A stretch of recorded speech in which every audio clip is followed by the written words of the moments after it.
Salam Media Sriwijaya.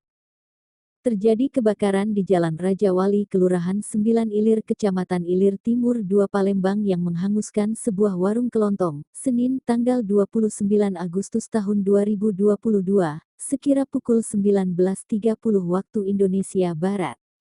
Sebuah warung kebakaran tersebut milik Rohim, 40, warga Jalan Ramakasih 6, Kelurahan Duku, Kecamatan Ilir Timur 3, Palembang.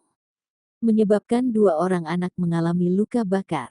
2 anak yang menjadi korban itu adalah anak dari pemilik warung.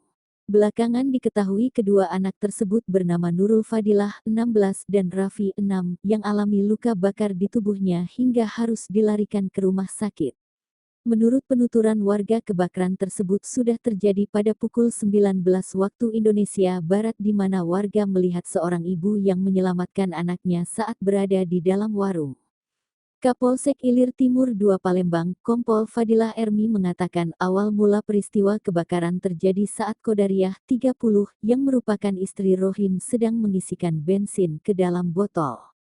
Namun saat itu kompor gas yang berada di dekat korban sedang hidup sehingga api dari kompor dengan cepat menyambar bensin, terangnya.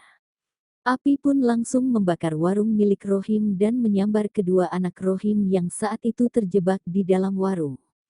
Kedua anak Rohim mengalami luka cukup serius dan saat ini sedang dirawat di Rumah Sakit Pelabuhan Palembang, terangnya.